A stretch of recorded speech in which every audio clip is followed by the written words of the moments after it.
here I stand again, about to beat the band again. Feeling grand again, taking a chance on love. I never dreamed in my slumbers, and bets were taboo, but now I'm playing the numbers. Good evening, everyone. My name is Jim Morgan. I'm the virtual producing artistic director of the Virtual York Theater Company. This is the 17th of the York Theater's Show and Tell series, which revisits notable York productions and brings the people who made them happen back together for a virtual reunion. We've celebrated such shows as Merrily We Roll Along, Closer Than Ever, Enter Laughing, Desperate Measures, Hallelujah Baby, Don't Bother Me, I Can't Cope, Lost in the Stars, and Anyone Can Whistle, among many others. You can find all of these on our Facebook page. COVID couldn't keep us from continuing the celebration of our 50th anniversary. Yes, 50 years, ladies and gentlemen. And this series is a great way of doing that. We're delighted to share these shows and the people who created them with you. On Monday, November 9th, we will revisit Texas in Paris by Alan Governor, and we have a lot more in store. Following that will be The Musical of Musicals, The Musical, on Monday, November 23rd.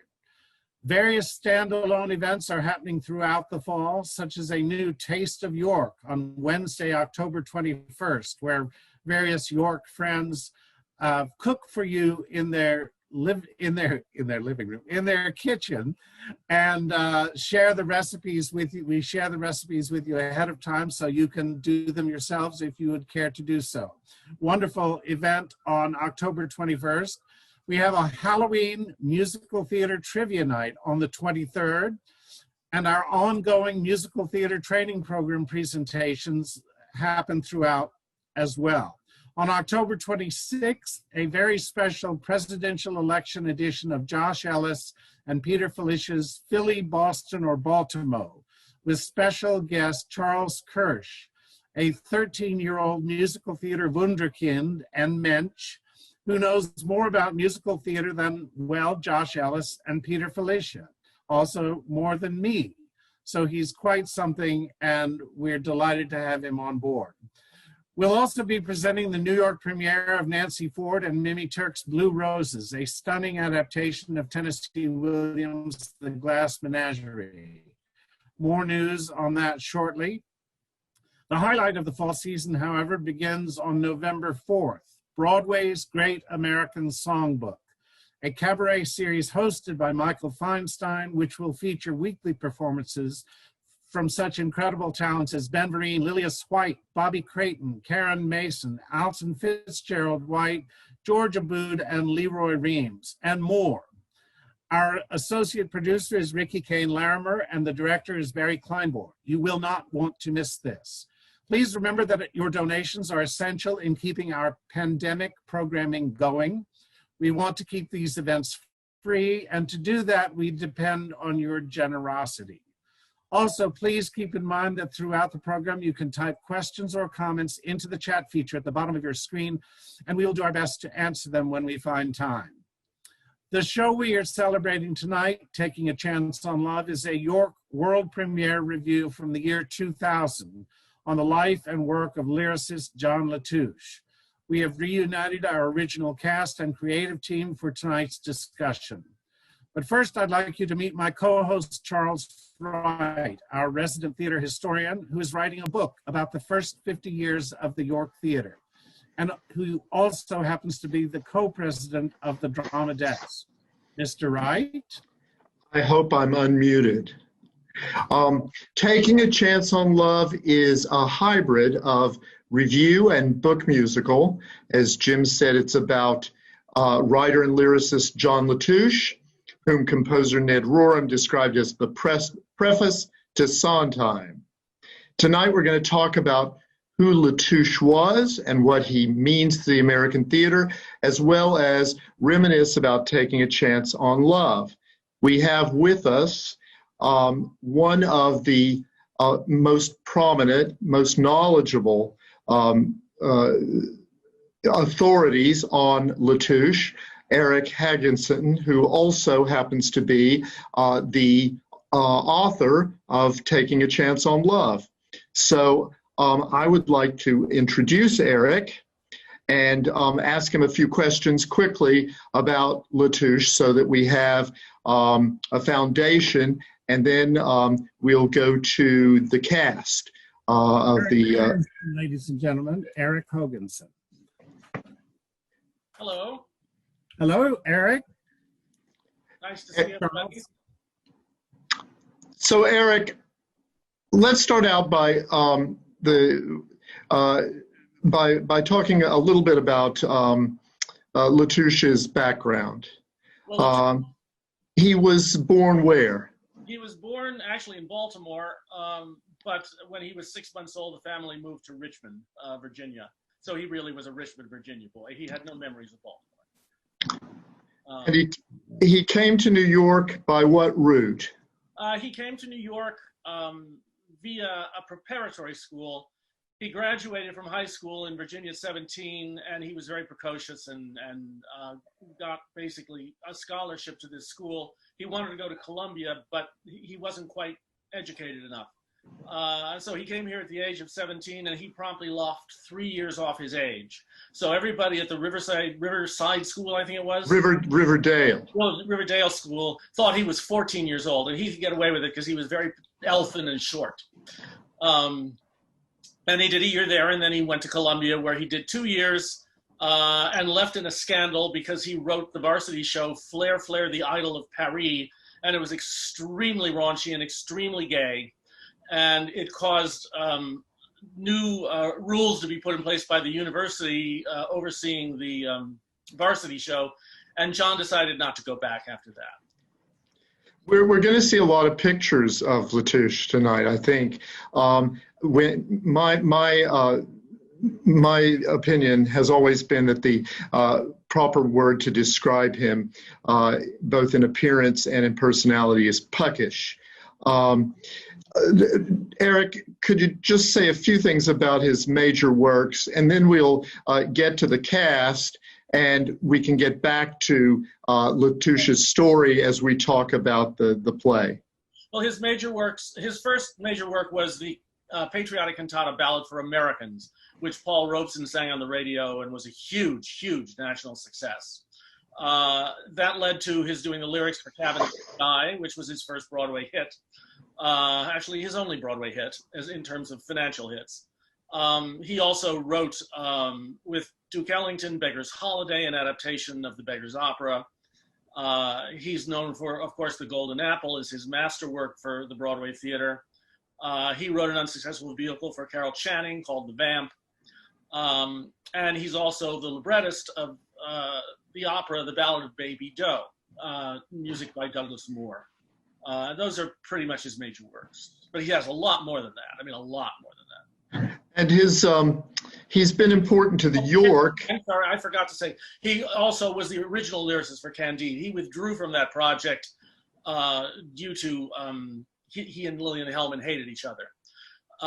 But he did stay on, with the lyrics he'd written stayed on, so he's one of the lyricists of Candide. But he actually died, didn't he, before Candide opened? He did. He died in August of '56, and Candide opened, I think, December of '56. And how old was he? He was very young. He was 41 when he died.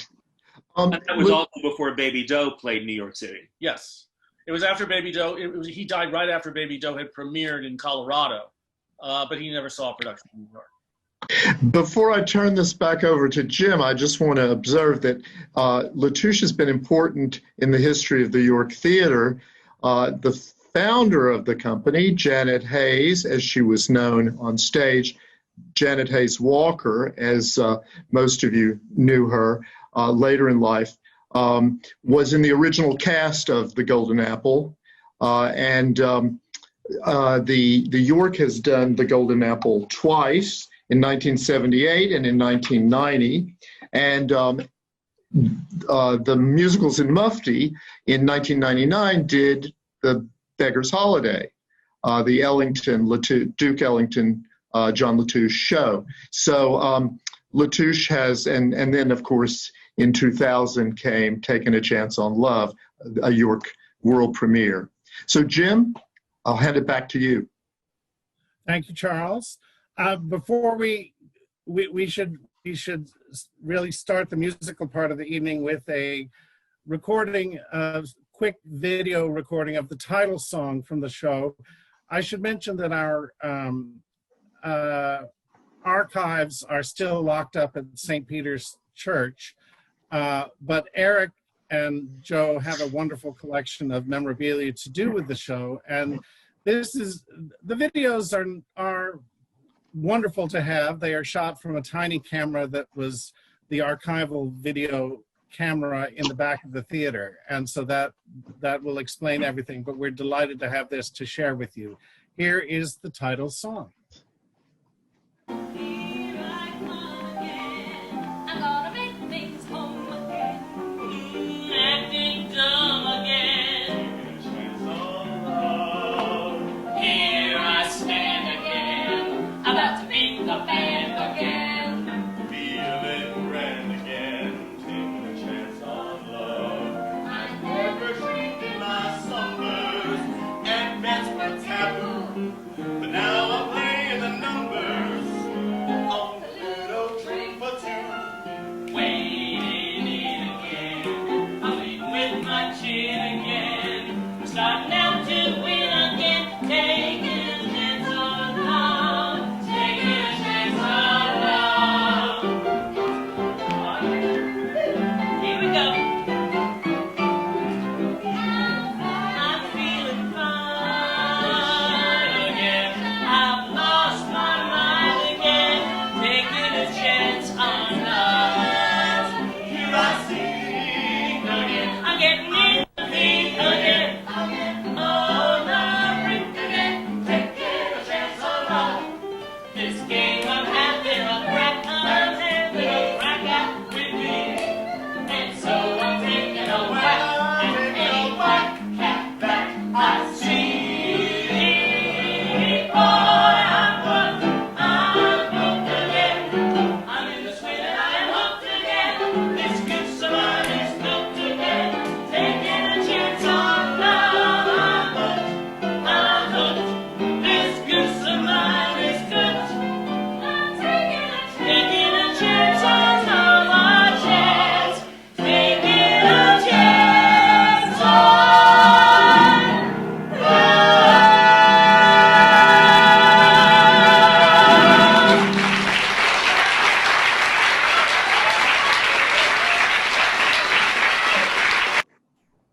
That is great. The people we have with us tonight in no particular order: Terry Burrell, cast members Terry Burrell, Jerry Dixon, Donna English, and Eddie Corbich. And standby Kevin R. Free, music director and arranger, Jeffrey R. Smith. Now, Jerry has a time constraint, so we want to start with Jerry tonight. What you've been up to, what you are up to, and where you're talking to us from, and any memories from the show. Jerry? Oh, you're muted. Oh, sorry. Hold on. Oh, no, you're right, I am. I heard the sirens outside in New York, where I am. But I became the artistic director of Village Theater in the Seattle area about 2.5 years ago. So I am doing that sort of Zoom in a different time zone thing every day while the world goes on. But I want to get back to the show and what a great experience that was. And I'd forgotten until Charles started talking that I did the Mufti Beggar's Holiday at New York. Completely went out of my mind. But anyway, I just loved that experience with Donna and Terry and Eddie. It was just it's sort of out of body looking at that. I don't remember doing any of those steps, singing any of those notes, and yet I see the evidence right in front of me. But and it just made me grin from ear to ear. So thank you for archiving that and then showing us. And yes, I do have to take off. We have a little bit of. Go ahead. Oh. we have a recording of you from the cast recording that was made. Do you have time to Oh yeah, that'd be great. get through that? We can talk about it after. Let's go to the number right now. There are all sorts of wonderful production shots that we don't have access to, so They can imagine it. you can imagine it. Here's Jerry Dixon. Within a few months, Treville was replaced by the more proletarian John, or Johnny. He began cutting classes and spending time in Greenwich Village cafes. He also began to explore his attraction to men without concern for what he called the sexual phobias of the petty bourgeois. Shame on Johnny, shame on Johnny, For years and years, I've told the Mark I've never raised the Dickens. shame on Johnny. I never drank a drop and I went bye-bye with the chickens. Now you begin at last, starting into sin at last. Since they've given me the name, I might as well have the game. I'll take the city. I'll drink in Oscar Levant's room. I'll put a jukebox in Grant's tomb. Oh boy, I'm gonna get gay. So gay. I'll take the city. Of passion, I'll run the gamut. I'll say, oh hell and goddammit. I'll talk the Hemingway way. I'll be the fastest human wreck alive. I'm going for a ride. Just like Dr. Jekyll, I turn to Mr. Hyde. I'll take a chance now. I'll look at postcards from France now. Treville's got ants in his pants now. Pretty city, take me to your heart. For playing that, that takes me back. You know what? More than the performance, I remember working with the choreographer Janet Watson. I loved working with Janet. So talented. That's what that took me back to, right? And that when I scared the bejesus out of her doing that backwards jump onto that stool every single night. Oh my goodness, that took me back. Thank you. And what a wonderful recording that is. And I'm not talking about I'm talking about the recording and all and those harmonies and the piano playing. It's just beautifully done. Thank you. We should just mention that that was a relatively early York cast album, which is still in print. It's so well Yes. done. Yeah. You want to talk about the experience of making that? Jerry, when you have to go, just go, but we're not. I trying will, to but get rid of it. thank you for taking me down memory lane. That was great. Absolutely. Thank you for Jerry, joining us. Can I come in? Jerry, when do you have to go? How much more time do you have? This many. 3 minutes? 3 minutes. Okay, Yeah. I need to tell this story about Jerry. Is this okay? Sure. All right. I have to tell you about this wonderful man who the voice is unbelievably rich and glorious and vibrates from the depths of his soul. And we got to do a lazy afternoon together where he was behind me and my head was laying on his chest. And I got to tell you, gay, straight, whatever, when this gentleman reaches those low notes and the vibration from his soul comes into your body, it's one of the most glorious moments that anyone can ever experience. And I'm honored to have been on that stage singing with you. I just wanted to let you know that. That is probably one of my favorite duets I've ever recorded. Just such a beautiful time with you. So I really appreciate you bringing that up. Thank you. Yeah, thanks. Thank you, Eddie. Thank you, Jerry, very much. Thank you. Erik, do you want to talk a bit about the recording and how it happened? It was kind of an amazing evening or day. Well, it was a very long day. And Jeff, I'm sure you have comments too. We went into overtime, and Joe and I ended up paying for more of the recording than we had planned because we did get investors, but a few people pulled out at the last instant. And I just said, screw it, and I put it on my credit card. One thing that is a point of reference that's important, the show, as it was regularly performed, had 35 different songs in it. So there were more songs being performed in the show than we knew could ever make it onto the CD.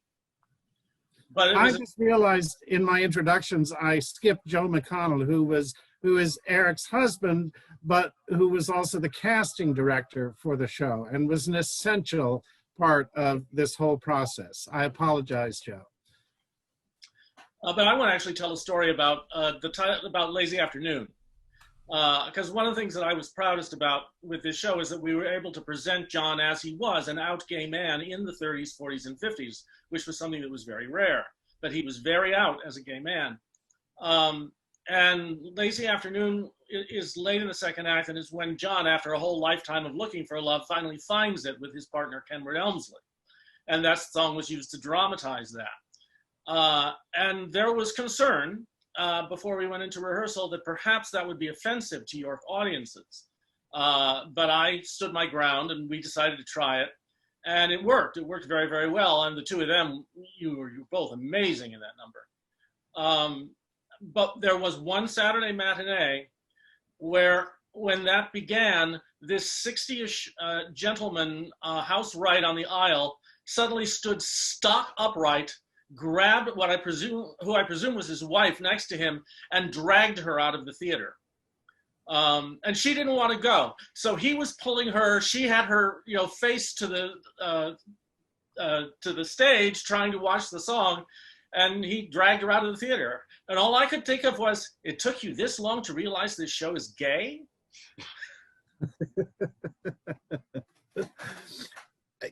Yeah.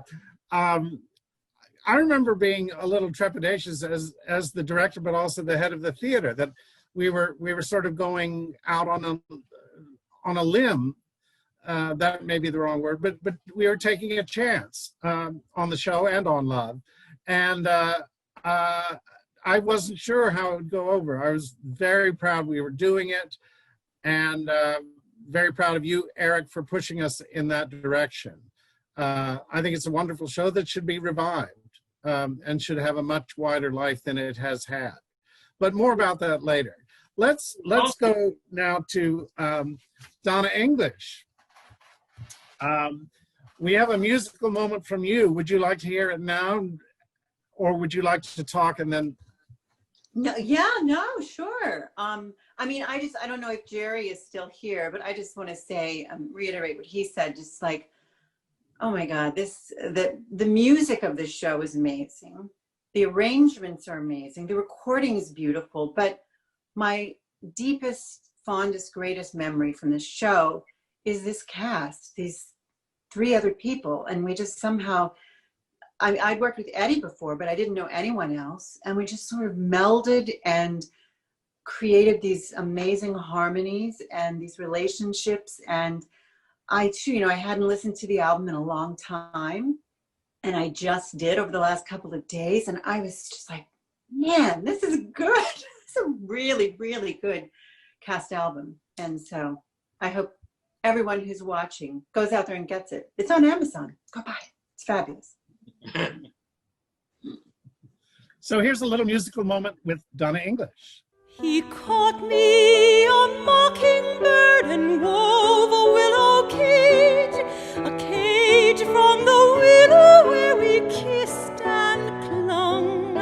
He fought me fierce dragons, we were princess and a page when we were young. When we were young, then we stood up in church and we whispered vows, and he took me to a mountain peak and built me a house. The berries and the flowers and the dandelions fade. The songbird is silent, shivering in the cold. The dragons come creeping and they tell me I'm afraid that I'll grow old, that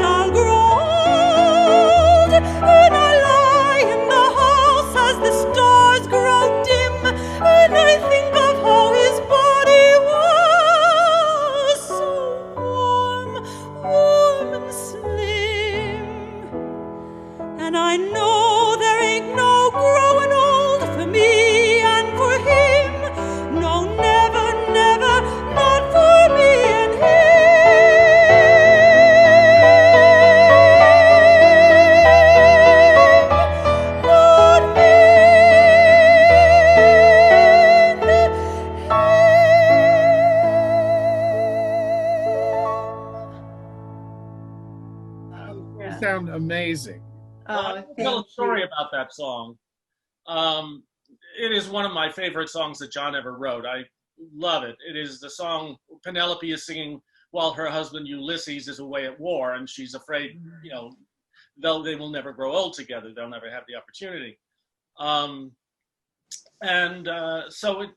knew that song very, very well. And on the first day of the read-through, when we were all just sitting, you know, at music stands and reading the script, and people were singing through the material for the first time, and Donna sang Windflowers, and when she was over, you could not have heard a pin drop in the room. And then everybody burst into applause. It's a moment that I'll never forget. It was so beautiful, and already there, at the very first, you know, time she did it. I'll never forget that moment. I never will. Oh, thank you, Erik. That means a lot to me. I loved it. I loved all of his work, and the way that you were able to piece together his life story, and that his brilliant lyrics and the brilliant music and all those composers into this cohesive piece of theater was, I mean, at the time, I didn't, you know, looking back now, listening to that album, I'm like, oh my God, that was a pretty brilliant thing you did, I think. You and Jim and Janet and, you know, all of us. And Jeff. And Jeff, oh my God, Jeff, yes. And David Harris. Yes, oh my Lord. Yeah, great memories of sitting in the little back room learning all of those harmonies, you know. And I'd always wanted to be in Manhattan Transfer, and so I was just like living my dream, getting to do all of those wonderful tight harmonies that we did on some of the songs. Jeff created all of those. None of that existed. He did all the arrangements and created all of that, and the 2 piano arrangement for the show. Just brilliant. I mean, just brilliant. What joy to be a part of that. Yeah, it was amazing. These 4 singers, you know, they had these amazing solos and duets that were just beautiful, and then all of a sudden they do these tight harmonies and they just nailed them. It was just impressive. I mean, I'm sure the audience was stunned. Wow, that was your work too. I mean, in there, my God. And forgive me, it was particularly impressive because the young man was right out of college. That's right. Yeah, well, you know, I was thinking about that today. I was the young one for sure, and I was a bit starstruck working with these 4 talented, incredibly talented actors, and you know, I felt this weight on my shoulders, like, oh man, I really gotta pull through and pull my weight. But they were just so amazing to work with, and you know, I never felt their years and years of experience, and here I am fresh out of college, and you know, they just treated me like one of them, and it was just an incredible experience. Well, and Jeffrey, you were really fearless. I remember we would say to you, we want this arrangement to sound like Hugh Martin, or we want this arrangement to sound like Kay Thompson, and you'd come back and you'd have done that. Yeah, well, you know, it was working with Erik. The whole project was just incredible. I mean, first of all, I don't think you've mentioned so far, but it was a lot longer to begin with. The show, there was so much work of his. I went back and looked. The cold reading version had 55 songs in it. The first day of rehearsal version had 48 songs in it. By the time we got to the first preview... You don't remember. That first day that we took a break after the first act, sitting there, it was 2.5 hours long, the first act. We were like, how is this going to happen? Then we got to, when we got to the first preview, I'd taken it from 48 to 40, and by the time we opened, it was down to 35. Well, the production came together very, very quickly. I mean, it was high velocity from conception through casting to opening night. Erik, can you just give us a little sense of what the timeline was? Yeah, the idea was Jim lighted on the idea. It was in May of 1999. Jim, the York's then general manager, Bob Buckley, and I were having a late supper after a show. And somehow John Latouche came up, And I had written an article for Show Music Magazine about the Golden Apple, so I'd done research on him for that. And Bob Buckley was the son of Emmett Buckley, who conducted the Ballad of Baby Joe. Emerson Buckley, sorry. So we're all, talking about what we know about John Latouche, and Jim suddenly goes, I think we have a show here. And because Kenward Elmsley was a friend of the theater, and they'd done some of Kenward's works, he was able to go to Kenward and see if Kenward would be interested in helping out, and Kenward was. And basically, I had to do all this research because John's papers were all lost. So reams and reams of material nobody had. And I went to the Library of Congress, and I was there for a week. Joe and I both. And or were you there? You were I was there. Yeah. And we got every scrap, a song of John Latouche's that we could, recorded them all. That was in August. I started writing in September, and we had the cold reading in December. We went into rehearsal in January. So it was very, very compressed.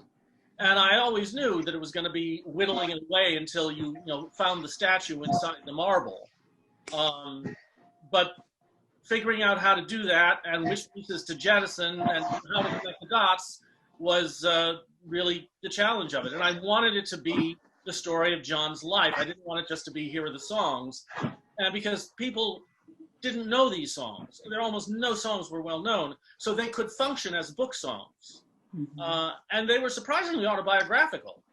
So I was able to use many of them to dramatize certain moments, things that happened in John's life or the emotions he was feeling or whatever. And it was, it happened quickly. And you have the journals. Yeah, the journals, of course. That was the key to it. Some journals had survived, and they survived from different parts of his life. So we had young journals and older journals and in the middle journals. These are personal journals like diaries that John Latouche kept assiduously. He would notate in them almost every day. And they were the key, actually. I found them at the Library of Columbia, where what remained of his papers had been put, almost nothing.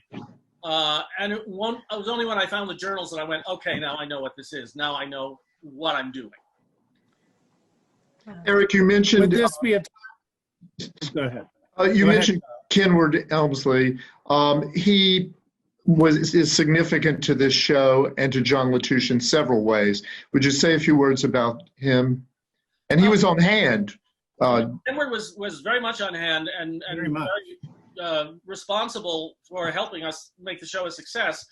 He welcomed me into his life and shared his life with me. He was John's significant other when John died. Kenward is also the grandson of Joseph Pulitzer, so there was a lot of money there.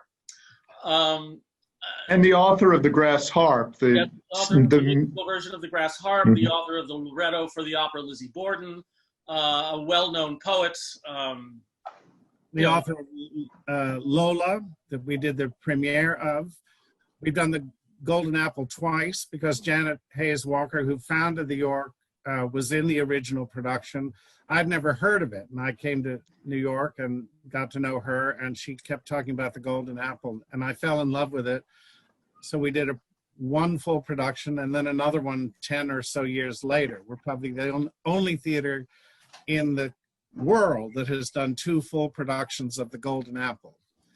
And I would happily do it again, but we really can't afford to do it nowadays, the way things are done. But it's a wonderful show. And the Grass Harp, we did the first New York revival of that, and we've done it twice in our Mufti series.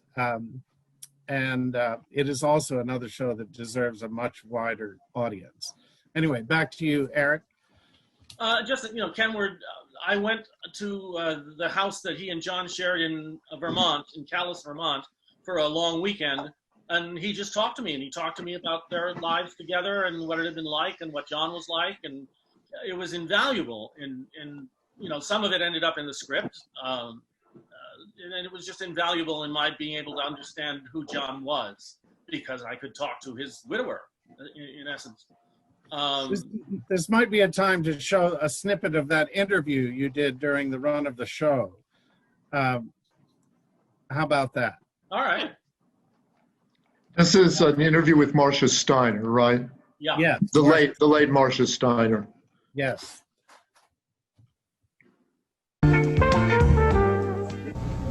Taking a Chance on Love, a world premiere at the York Theatre Company, St. Peter's Church, City Corps Building. And it is about the life and lyrics of John Latouche, and we're talking to its creator. Oh, what a responsibility. Erik Haagensen. And it is so nice to see you. Well, and thank you. You could be here with us. How does a talent like this slip into the mist, John Latouche? He gave us so much, 1936 through 1956. Dying young and very suddenly, being gay, and having a family that wasn't particularly proud of that fact and did not necessarily understand how to perpetuate his artistic legacy.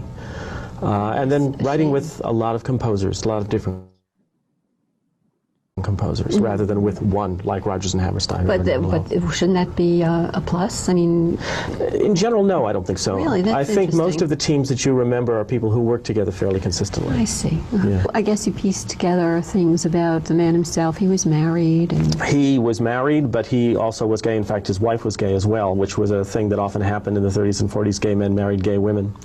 They were only married a couple of years and divorced, but remained lifelong friends.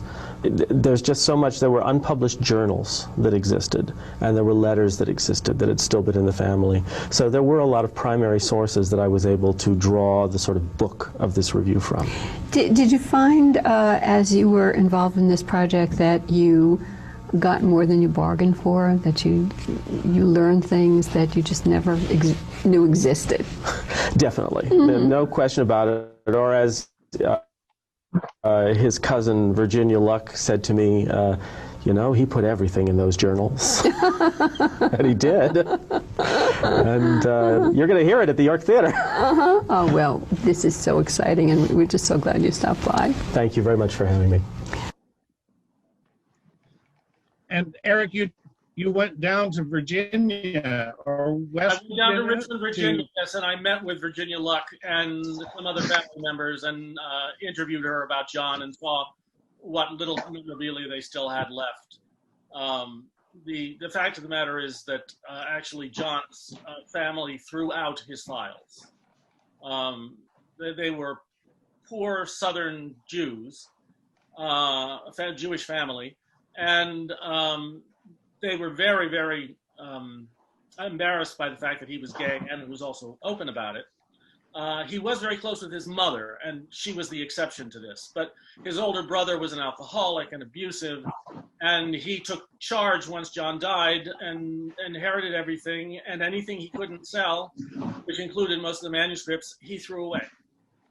So that's what happened to it. One of the things we like to do here is find out where people are, where they're talking to us from tonight, and what they've been up to. Donna, we didn't do that with you. Can we return to Donna for a minute and just catch up with you for a second? And unmute. Yeah. There.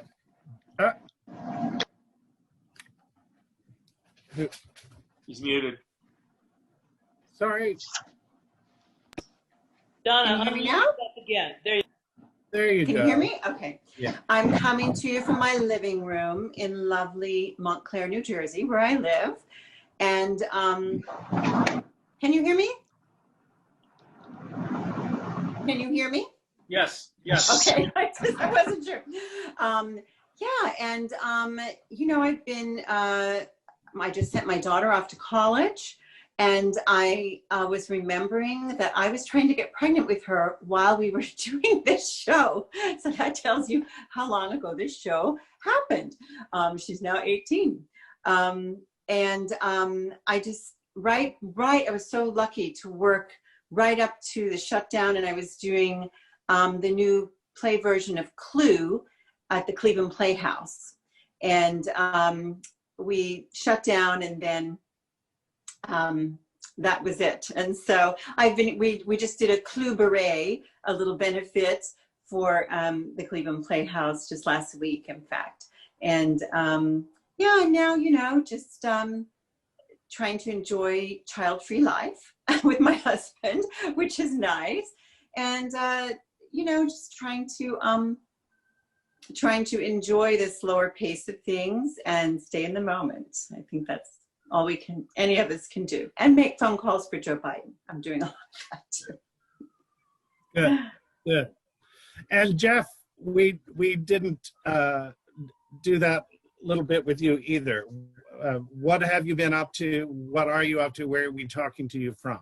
Right, well, I'm also in Jersey, but I'm south, right outside Philadelphia. Actually, I was only in New York a few years, and then I got called down to Philadelphia. I'm the artistic director and conductor of the Philadelphia Boys Choir. So that's what I've been doing the last 15 years. And I'm also the assistant conductor of the Philly Pops Orchestra, which is a lot of fun. And once in a while, I get to play with the Philadelphia Orchestra, which is always a treat, working with some phenomenal musicians there. So I live right outside Philly. I've got two boys, one who's 16, so he's getting close to college, which is hard to believe. But fortunately, the boys' choir has been able to continue through all this. Through the pandemic, we're just doing everything virtually. We're going to present a virtual concert in December, and hopefully shortly after we can start rehearsing together, because I know they miss the camaraderie, you know. Wonderful. Let's go to Eddie Corbich next. Now, Eddie, we have a musical moment from you. Would you like to start with that and then? Which one? Yes, let's do it. Let it be a surprise. Okay. Okie dokie. I Here think we I'll go.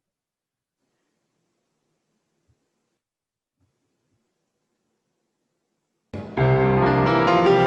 Where is the guy that I was saving for a rainy day? His heart was sure and so secure it couldn't ricochet. There was such a gang around, I didn't concentrate. I thought he would hang around, but I got home too late. Where is the Romeo that I was keeping under key? In time of need, I thought that he'd be right on tap for me. There's a ring around the moon, and that means rain, they say. So I hope he shows up soon to make my dark skies gay. Now that the weatherman says there's a storm in sight, where is the guy that I was saving for a rainy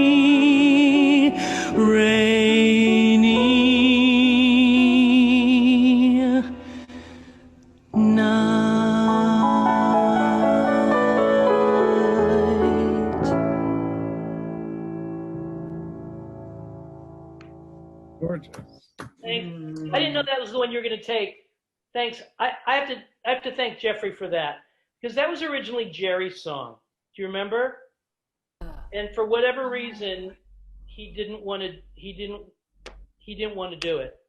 Yeah. And it was a showstopper. I mean, and I said, I'll do it. But I do it. And I went to him and I said, "What? I really want to do a ballad. I really want to do a ballad. Do you mind if I?" He's like, "Go for it." And we went to Jeffrey, and the arrangement that you came up with, you talked me down from craziness, because I said to you, I want to do 2 more key changes together. And you were like, you know what? I don't think we should do that. Let's just, and you were so right. You were so right and wise and intelligent. And yeah, I love doing that. That was great. Beautiful. I'm in Maplewood, New Jersey, right down the road from Montclair. Yeah. Asked to answer this. And I was lucky enough to be doing a lot of theater around the country before the shutdown. Gentleman's Guide to Love and Murder had closed a year or a year and a half before, and then since then, because you're asking what are we doing, then we got our daughter off to college as well, who's 18, and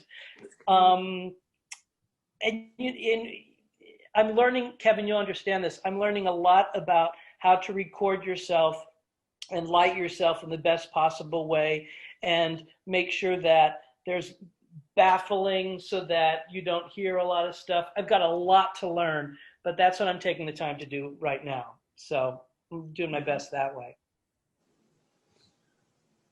Thank you. Thank you. Erik, a quick thing about that song. What's the background of that song? Well, that song was written, the music is by Donald Fuller. It was written for an unproduced and unfinished musical about life in New York that sounded like a sort of something similar to Company, quite frankly, from what I could find out about it.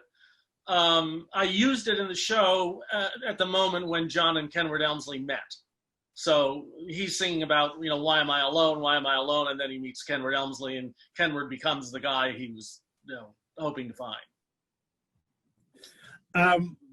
We should also mention that Eddie was the recipient of an Obie Award. Well, this. Yay! Thank you. That was one of the reasons was that song, I think. The fact that there was craziness that you let me do in the show in a safe environment where I could do that song and then juxtapose it with Nail in the Horseshoe, where I got in drag and did that kind of stuff. So thank you. Am I allowed to share a moment with you now? I would love to, but Kevin has to leave. I just realized. So let's get to Kevin. We'll come back to you. Kevin was an essential part of the process. And Erik had a story about that you wanted to mention. And then Erik, or Kevin, let's hear from you, and then we'll go to Erik for some background. Oh, okay. I can't wait to hear what that is.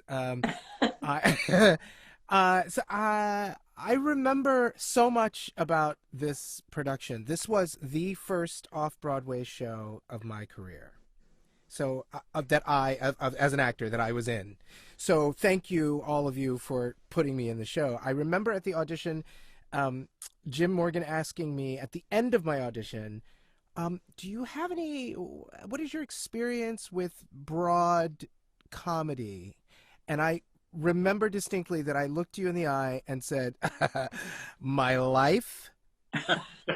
and and then we got the call, and I feel like, so I was a fan of everybody in the show, and I sort of kept it under my hat. I think I might have fangirled at Donna English because I knew Donna English from Forbidden Broadway, and I knew Eddie from recordings, and I knew Terry because of the black people, and I knew the black famous people in my world, and I knew Jerry Dixon for the same reason, but Jerry Dixon had hired me for something that he had written in 1996, so I already knew Jerry coming in. Watching you all learn that music and as I was trying to learn it, was incredible, and I looked up to all of you so much, and I thank you so much for being so good to me. When I was listening to when you played the first song of the show, I almost cried because I remember it so vividly, and I remember that experience so vividly. And my favorite memory of all time was when I had to go on for Eddie, and Terry Burrell.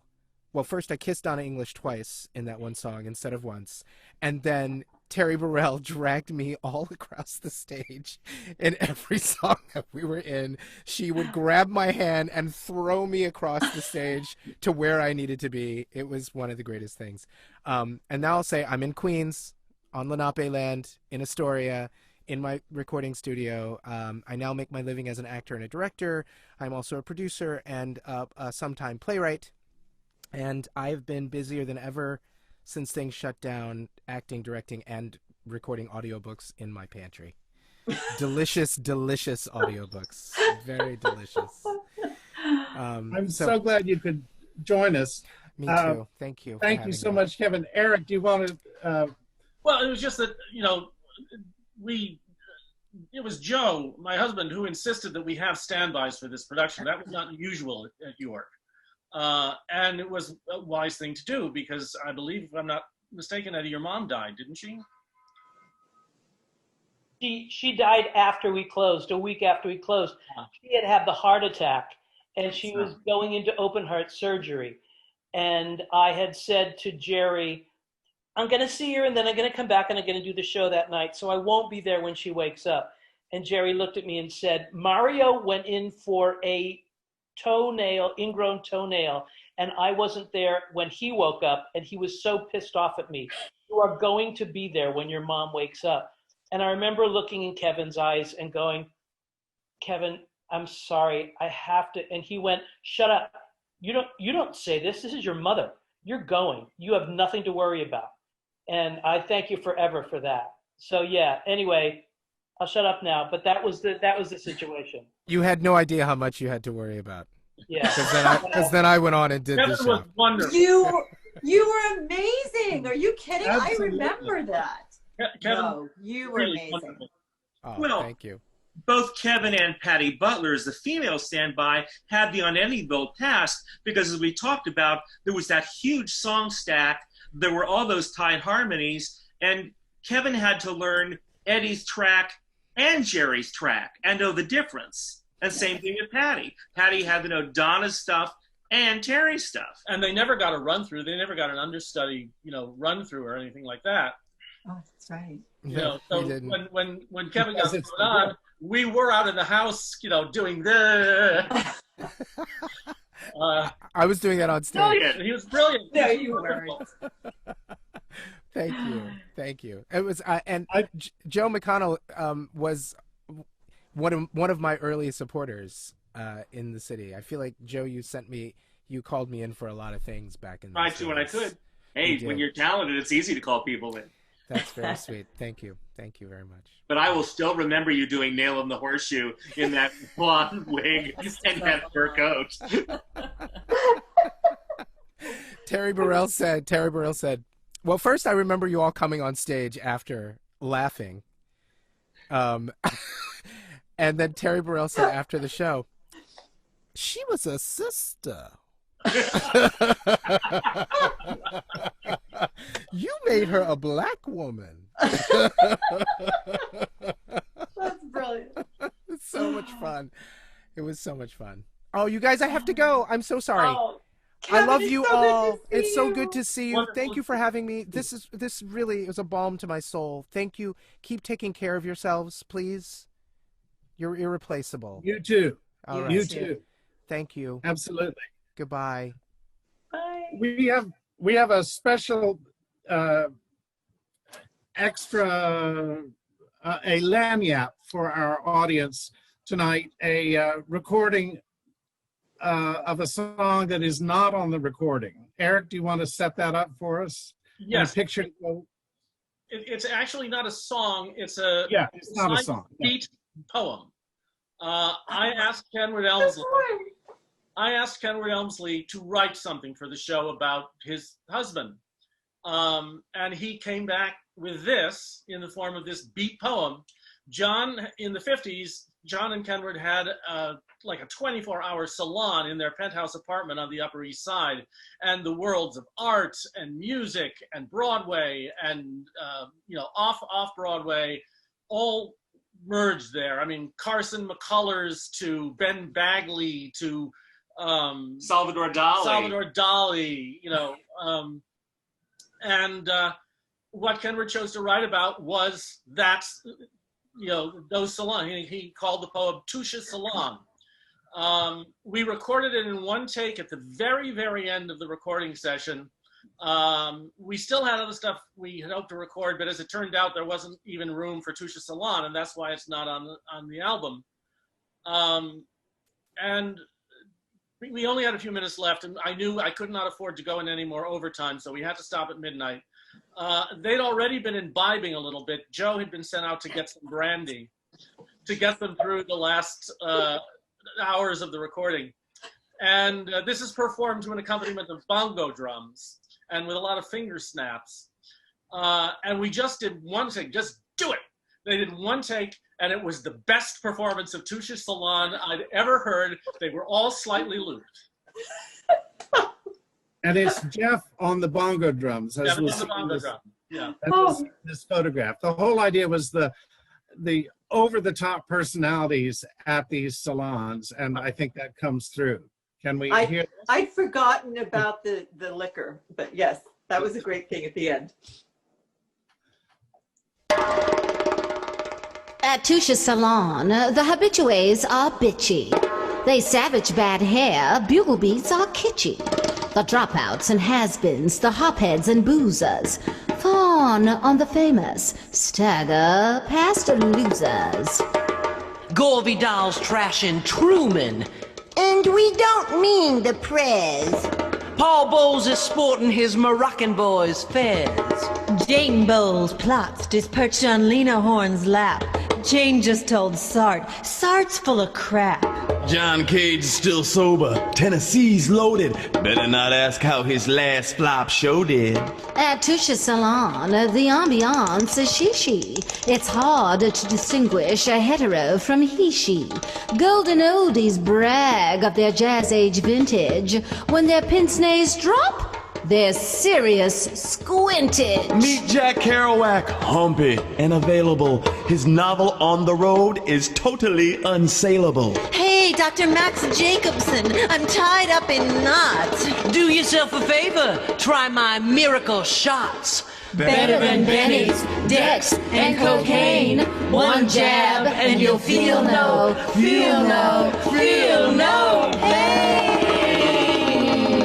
At Touche's salon, we do witty nitty-gritty. His penthouse is perfecto, high above the city. We've polished off the vodka, wolfed the beluga. The traffic roars reduced to one ghostly ooga, ooga. Can't wait to come back for more yakety yak. Love the glamour and glitz, the tits and the asses, the piss elegant flits who wear harlequin glasses. Ham and hominy grits, that's what class is. At Touche's salon.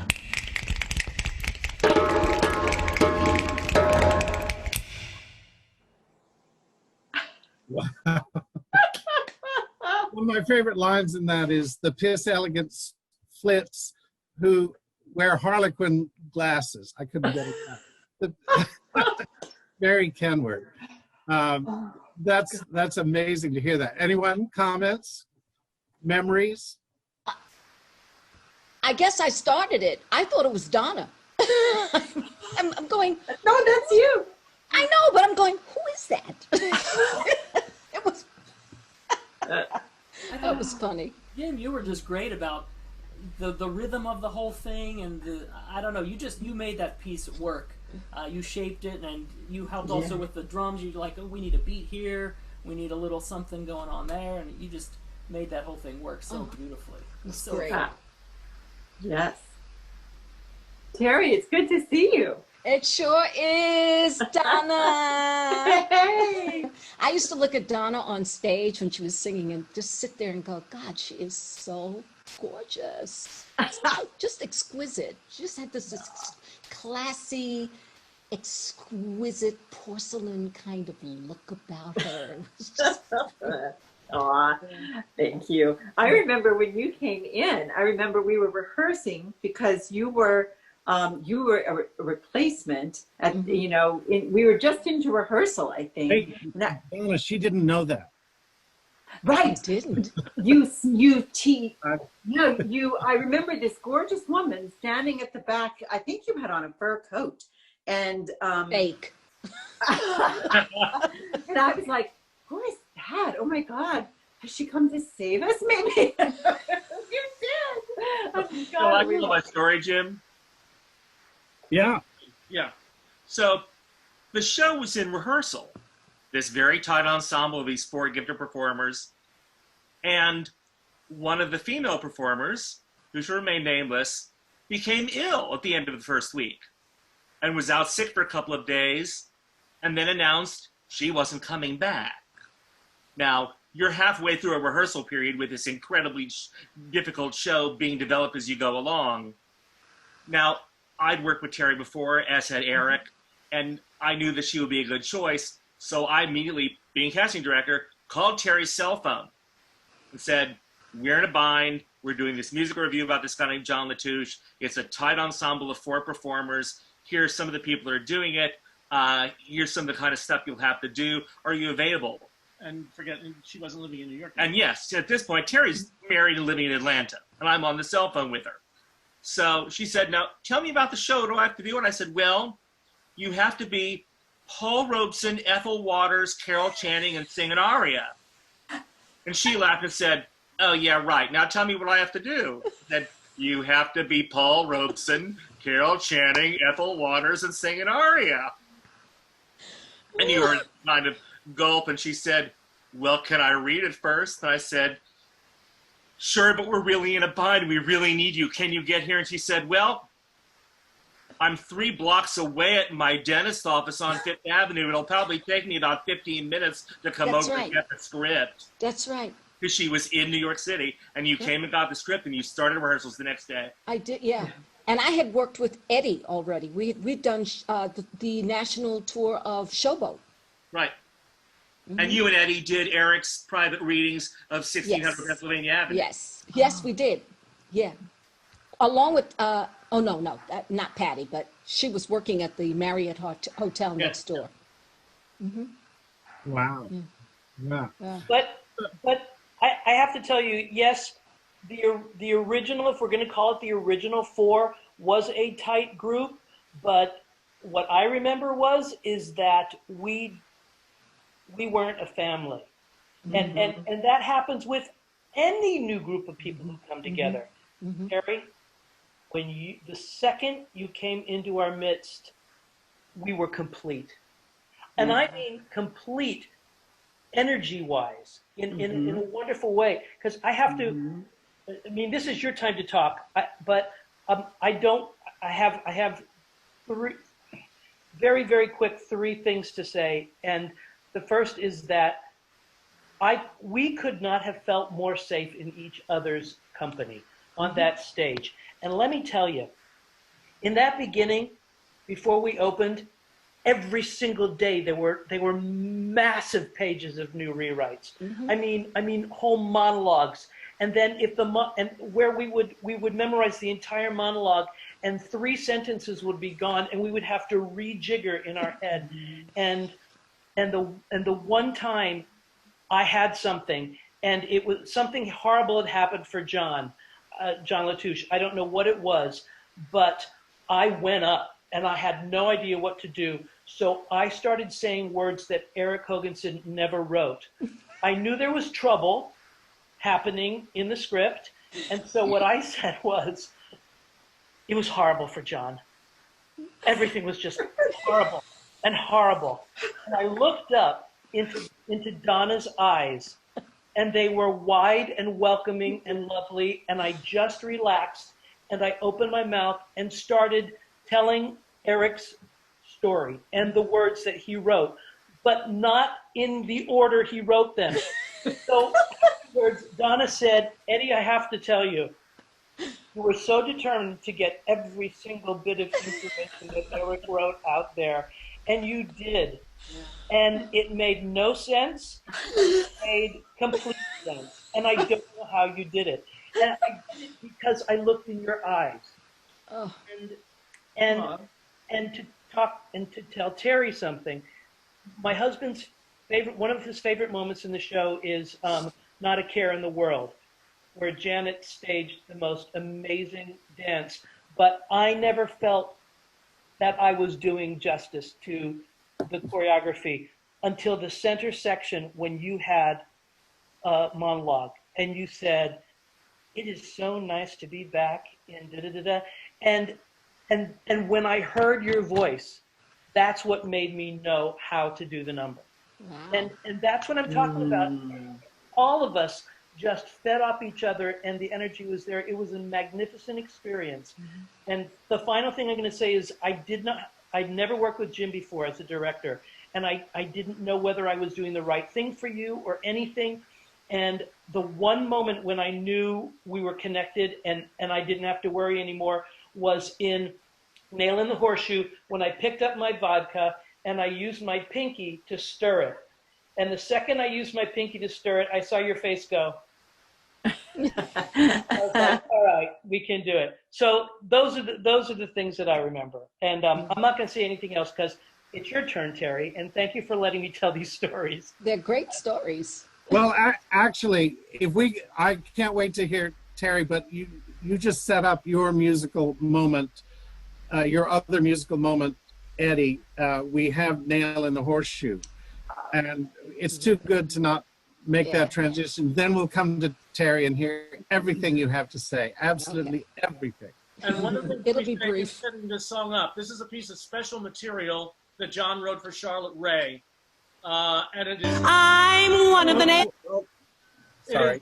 The two photographs you're seeing, one is of Eddie backstage in drag, and the other is the photograph by Ouija that caused the writing of this song about an opera matron attending the Metropolitan Opera and brushing past like homeless people.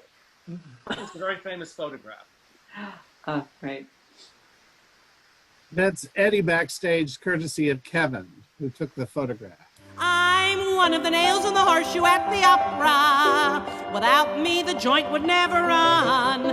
Every music lover flocks when they dust off my box. When I open it, the season has begun. Hello, Brandy, you look wonderful. She looks lousy. I can't bear operas by Wagner. I never go on nights when Strauss is playing, 'cause the music's so damn loud that nobody in the crowd can ever hear a word that I am saying. I careen down the mezzanine at the Metropolitan, exuding chinchilla and sable, with my pompadour and curls and my stomacher dripping pearls. How they beg to see my leg up on the table. Now I may sound fussy, but I don't like to bussy, and I can't hum a snatch of that music by batch. Mussorgsky, Metskovsky, Staikovsky, Stanislavsky, all them Russians. Too many percussions. Carmen by Bizet is really cheesy, and I simply scream when I hear La Boheme. And things by Massenet just simply do not fascinate this little birdie. Not a thing by Verdi, nor Puccini, nor Rossini, not one teeny weeny. I can't stand Beethoven, nor Mozart, nor Schubert, though I do like Victor Hubert. Slumber on, my little tipsy gypsy. Yes. Oh, so fabulous. Oh my God. Oh my God. And I do have to say, Eddie, while I do think that Rainy Day, which you did brilliantly, helped you get an Obie, I personally think what put it over the top was Nail in the Horseshoe. Definitely. One of the happy confluences during all of this, when you guys were in rehearsal, there were also some muftis happening on stage.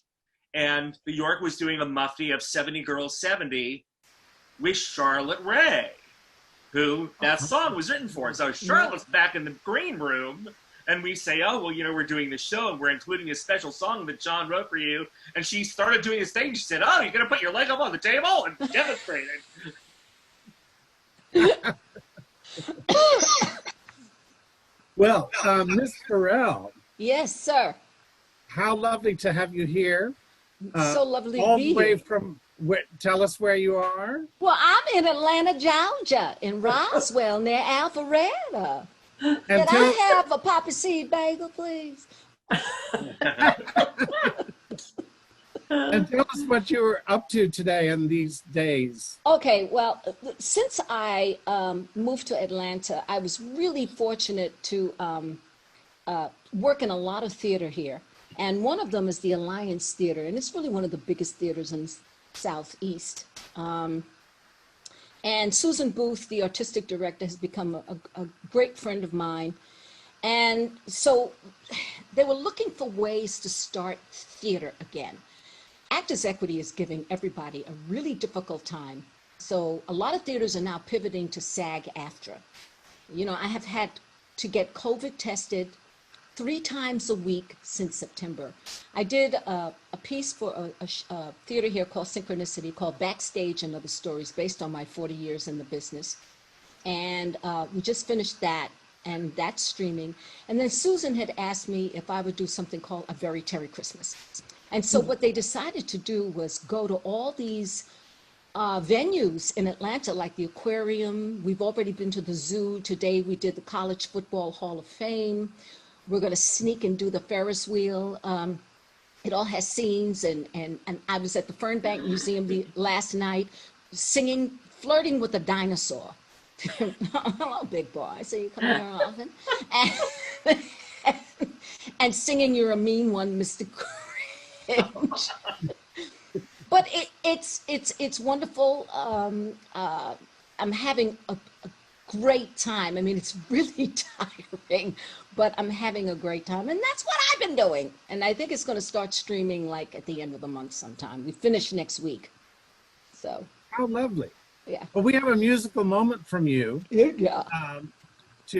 And we'll surprise you with it right about now. Love, turn the light out. Now there's no end to the darkness I see. Empty shadows blinding me.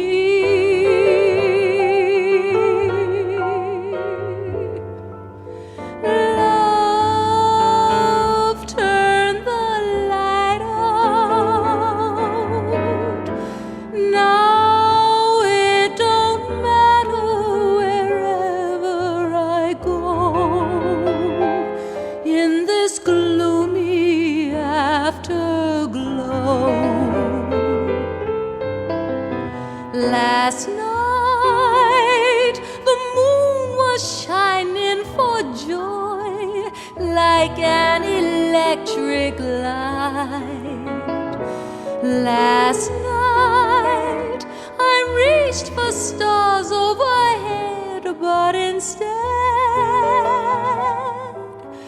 Mr. Love, turn the light out. He took the stars from the sky up above. Now I'm left with loveless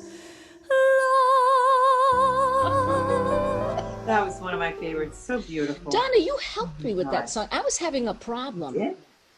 And Donna, like, she was just sitting there, and I don't know what the issue was, but she just made this little suggestion, and it, just like, yeah, I remember that.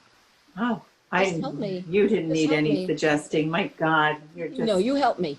stunning. Well, okay, but I don't remember doing that. I don't remember what it was. I was having Stunning. Again, I loved watching you every moment on stage. I think that was something that was fun about the show, is that often we were all on stage getting to watch each other do their thing, and it was really great. Especially when I looked at that opening number, I had to echo what Eddie said, and the feeling of being so connected to each other. Yeah. Came back to me. It really was family. And like you, I love that tight singing. I love that. I love singing that way more than singing solo. Yeah, yeah. Yeah, and Janet Watson, her choreography, So choreography sweet. And she's so kind. Just made that, but she just made everything sing, physically for us. And I was just watching some of that. It just reminded me of that. And and what a wonderful, warm presence she was.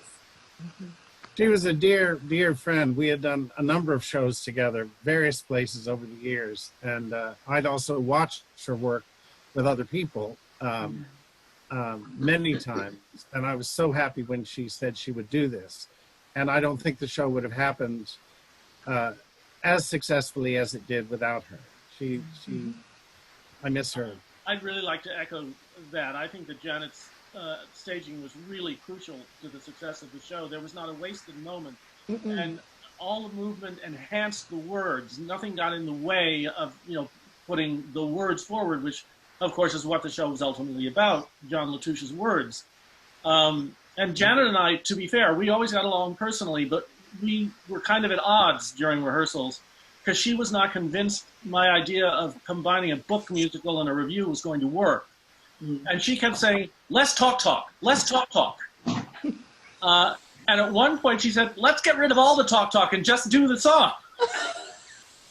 And I said, Janet, nobody knows any of this material. If we get rid of all the talk it's just going to be a lot of material that you're getting rid of the dramatic context for it. People won't be able to assimilate what they need to talk about. I agree, there's too much of it. I'm getting rid of it yet. She was never one to mince words. I was directing another show, a similar situation, a review of a writer's works, and we were in the green room going through various things of his, and she looked at me and said, "Why are we singing this crap?" I said, "Janet, we're exploring," and he's sitting right there. You can't see. Happily, he didn't hear her, and remained nameless.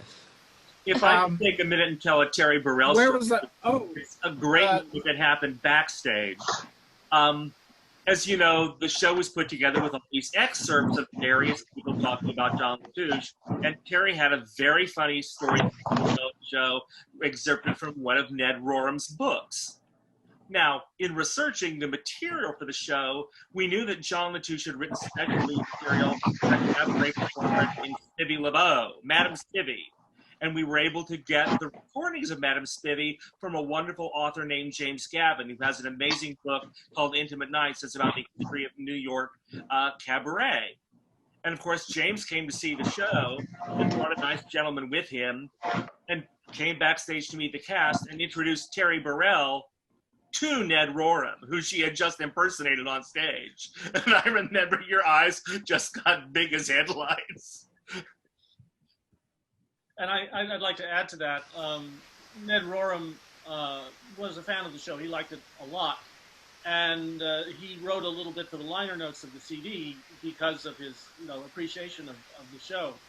And I have to say that the best piece of praise I got was after the show, and I went over to James and he introduced me to Ned. I hadn't even known he was there. And Ned Rorem looked at me and he said, "You should know that this show would make John very happy." Yeah. I remember you telling that story. And you had something, I think I was doing John Latouche. I was John Latouche in one of the little skits. And I never forgot this. They're at some rich dowager's house, there looking for money, whatever. And her little dog was in the chair and he sat on the dog.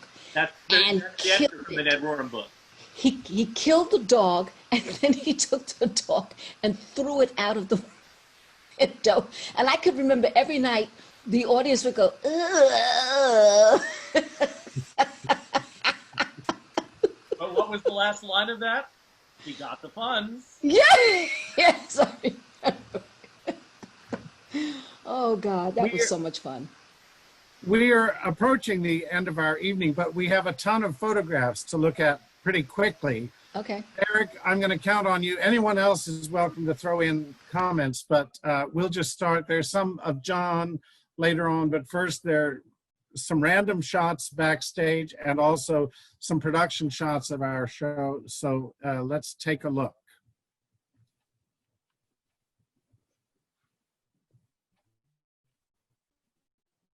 Oh, we were supposed to see that up front, but I forgot about it.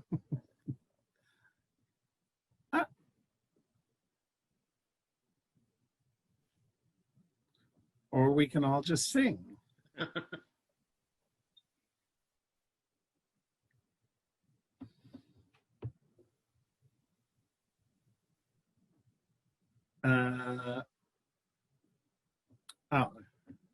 Here's, not so fast. Let's go back to the title page, please. Well, anyway, we're here at this, yeah, hold on. Okay, next.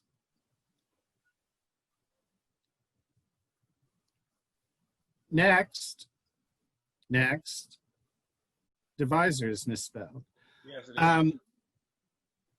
Here's the title page. And next.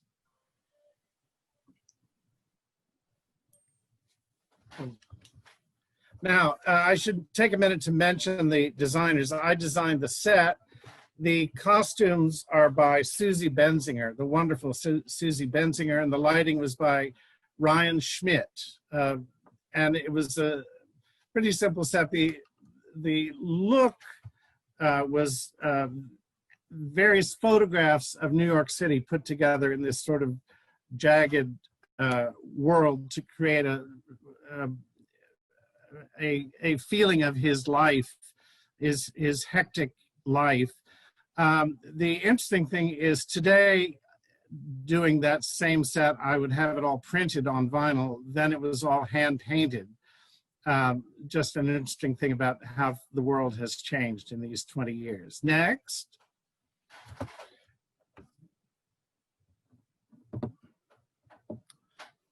Cast and a sign outside the theater.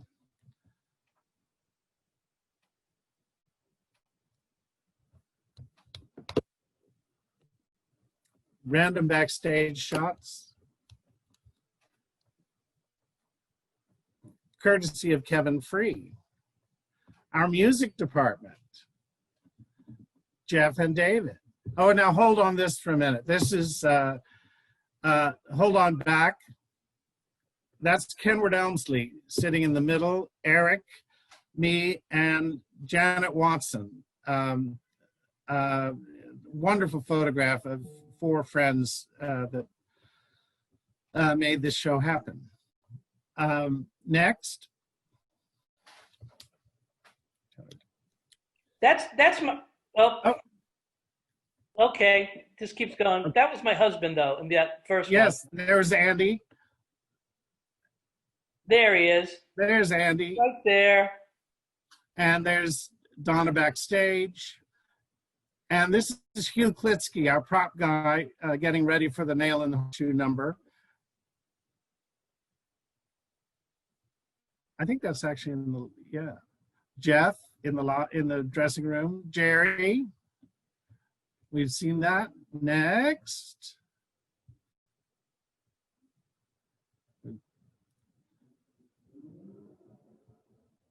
Sally Smith, who built the set.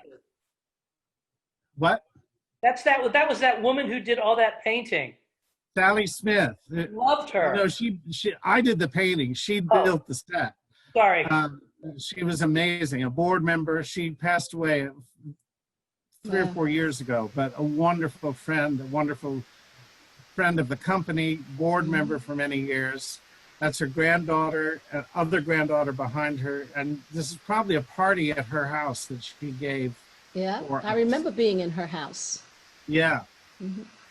Okie dokie, next. Now, Erik, do you want to talk? Shots of John. About these? You know, he was in the CB, so the one is in his CB's uniform, and the one with the cigarette is later in his career. Mm-hmm. Gorgeous man. Next. That's John Young, very young, when he was Elfin.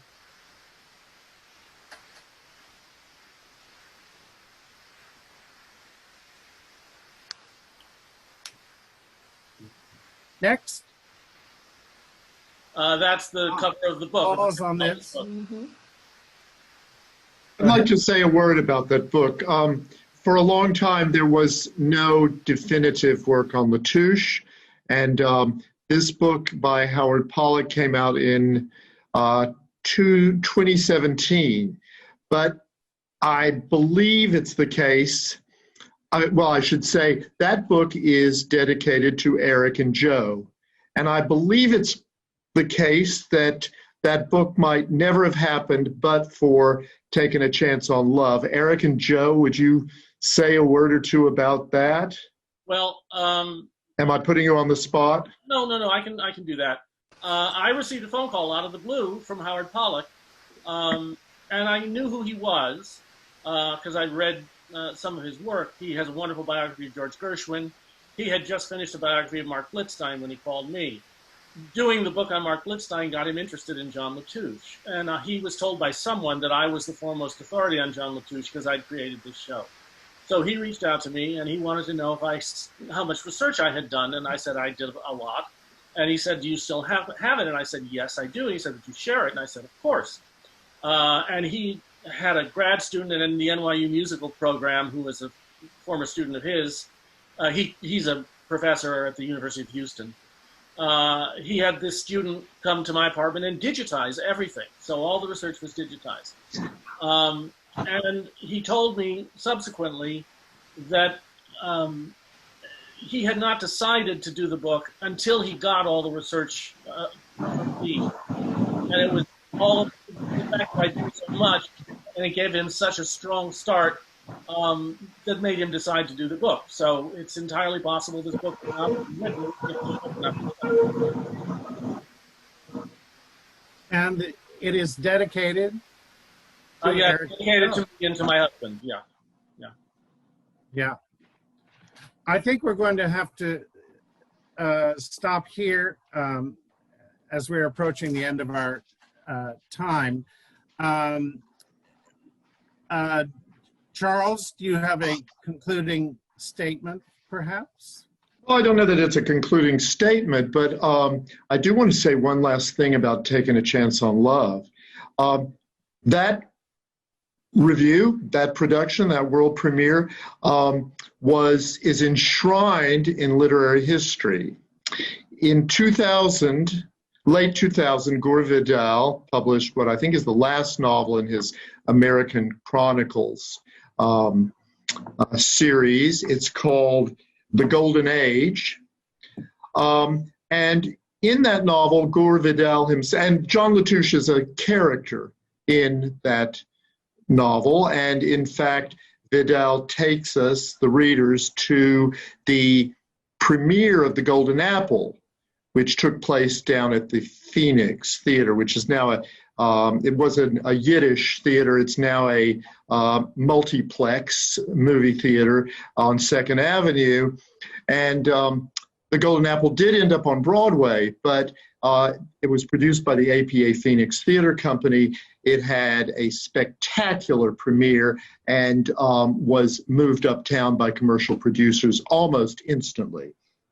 And so in this novel, Gore Vidal, at the end of the book, makes an appearance himself, and he writes, "A friend has sent me the playbill of the York Theater Company's Taking a Chance on Love. There's a photograph on the cover of John Latouche. He's seated in a bathtub whose wooden legs appear to be his legs coming through the bottom of the bath. He clutches a Chianti bottle in his left hand.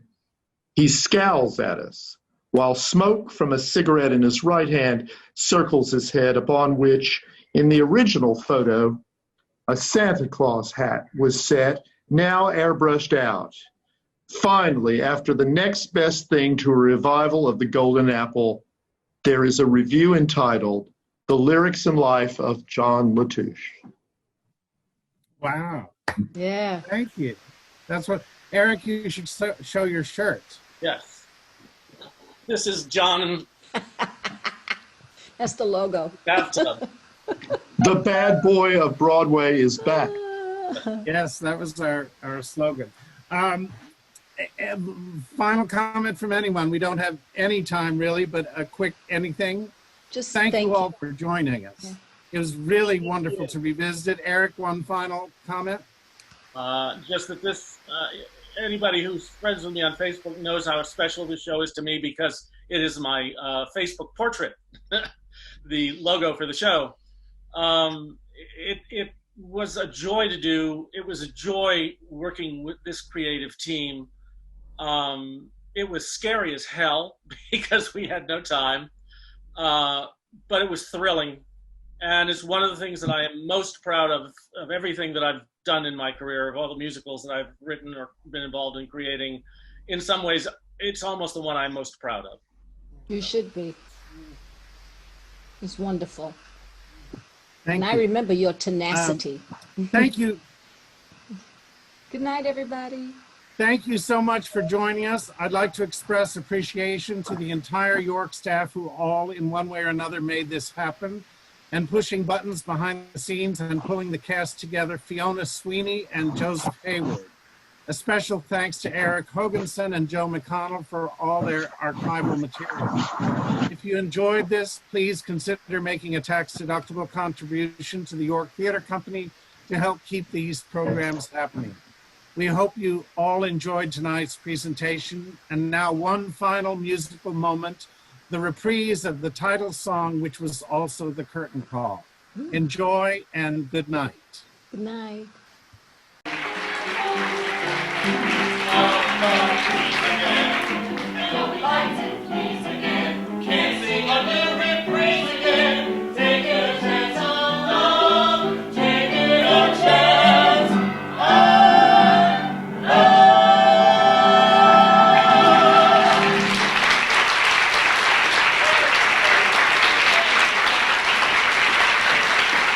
Thank you all and good night. Good night.